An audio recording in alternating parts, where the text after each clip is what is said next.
छठा चरण समाप्त होने के बाद फिर से क्यों शुरू किया गया और सातवां चरण नहीं आने का क्या कारण है, इन सभी सवालों का जवाब चितरंजन गगन से पूछा गया। उन्होंने क्या कहा, आइए सुनते हैं। छठवें चरण की शिक्षक नियुक्ति प्रक्रिया को लेकर स्टूडेंट्स काफ़ी एग्रेसिव है। अभ्यर्थी चाह रहे हैं कि जितनी जल्दी हो सके उन्हें नियुक्ति पत्र मिले, लेकिन समस्या ये आ रही है कि सरकार के पास कुछ कार्रवाइयाँ हैं, कुछ प्रोसेस हैं, उसके कारण विलम्ब हो रहा है। हमारे साथ आरजेडी के प्रवक्ता हैं चितरंजन गगन, उनसे जान लेते हैं कि आखिर और कितना वक्त लगेगा। चितरंजन जी, और कितना वक्त लगेगा?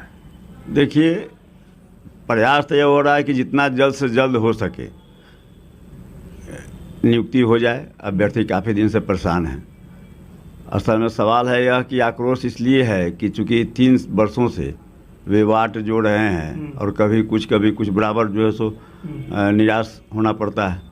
इस बार हमारे माननीय उप मुख्यमंत्री तेजस्वी जी और माननीय मुख्यमंत्री नीतीश जी भी काफ़ी गंभीर हैं इस सवाल पर, और जो उन्होंने वादा किया है कि हम 10 लाख नौजवानों को रोजगार देंगे, उस दिशा में काम भी काफ़ी तेज़ी से हो रहा है। कई विभागों में नियुक्तियां आई भी हैं जो वर्षों से लटका हुआ था, और प्राथमिक सूची में है शिक्षकों की नियुक्ति। अब सवाल यह है कि जो छठा चरण चला, अभी भी चल रहा है, तो उसमें जो लोच, जो कमियां रह गई है, उन कमियों को दूर करने के लिए जो है उस ढंग से प्रक्रिया नए ढंग से प्रक्रिया बनाया जा रहा है। अब लंबे दिनों तक जो है सो यह जो प्रक्रिया चलती है, उसके बावजूद भी सीट खाली रह जाते हैं। उसके बाद इतने वर्ग इसमें हैं शिक्षकों में कि आपस में ही काफ़ी कंट्राडिक्शन है। अब मान लिया कि नियुक्ति प्रक्रिया शुरू हो जाए, उसके बाद जो है सो किसी को मौका मिल जाए न्यायालय में जाने के लिए, तो फिर लटक जाएगा। इसीलिए सरकार यह चाहती है कि किसी ढंग का कोई लोच नहीं रहे। अब जैसे छठा चरण कर लेकर 7वां चरण वाले जो हैं वो सवाल उठा रहे हैं कि छठा चरण को क्यों इसको लंबड़ाया जा रहा है।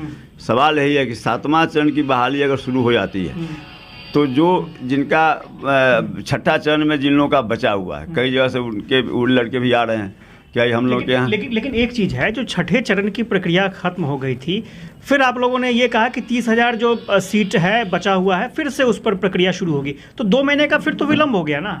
सवाल यह है कि जिस नियोजन इकाई में काउंसलिंग नहीं हुआ है उसको एक मौका मिल जाएगा कोर्ट में जाने का। इस पर अध्ययन हुआ है, ऐसी बात नहीं है। सरकार बोली थी कि हाँ साहब, अब जो है छठा चरण समाप्त किया जाता है, 7वां चरण शुरू करेंगे। अच्छा।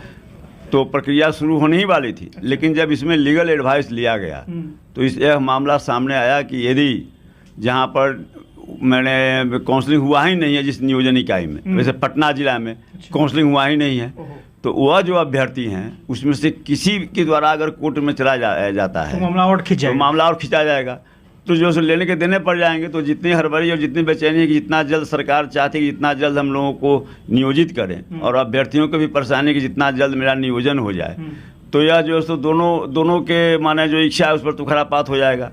तो इसीलिए सरकार की मंशा जो है कि किसी ढंग से लोच नहीं रहे, किसी को मौका नहीं मिले इसे उलझाने का, फंसाने का। क्योंकि कई तरह की मामला इसमें बहुत बात है, जैसे कि बहुत लोग हैं चाह रहे हैं कि सीटेट हो जाए उसके बाद हो जाए।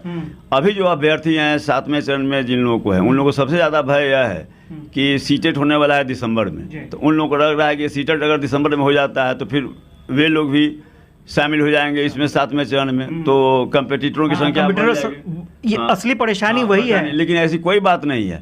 सीटेट के परीक्षा शुरू होगी उसके पहले ही 7वां चरण का काम बहुत तेजी से आगे बढ़ जाएगा।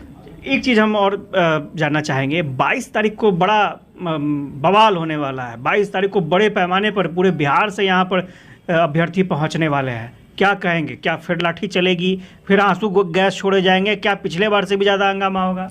नहीं, हम तो उन लोगों से निवेदन करेंगे कि ऐसे किसी ढंग के आंदोलन करने की ज़रूरत नहीं है, सड़क पर उतरने की ज़रूरत नहीं है। सरकार उनसे ज़्यादा गंभीर है, जितना वे गंभीर हैं उनसे ज़्यादा गंभीर सरकार है।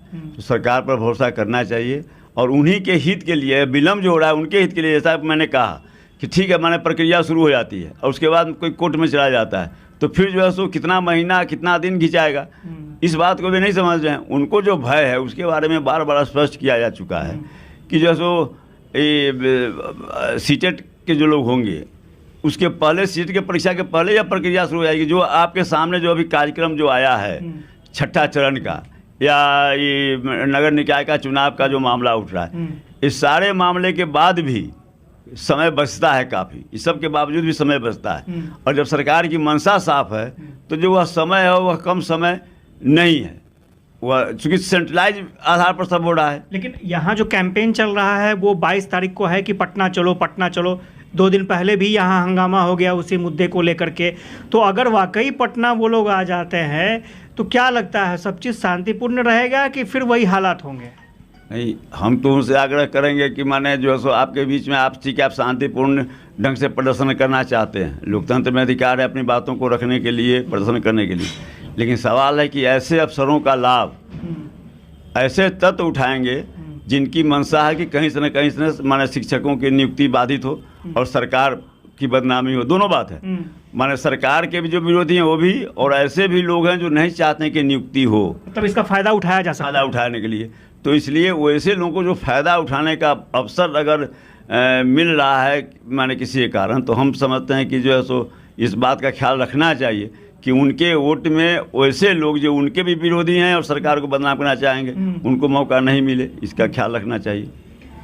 आप देख सकते हैं किस तरीके से सरकार बहाना बना रही है। अगर सरकार छठे चरण का बहाना बना भी रही है तो माध्यमिक का 7वां चरण रोका जा सकता है, लेकिन प्राइमरी का 7वां चरण सरकार क्यों नहीं निकाल रही है? सरकार कहीं ना कहीं बहाना बना रही है और भर्ती को टालने की कोशिश कर रही है।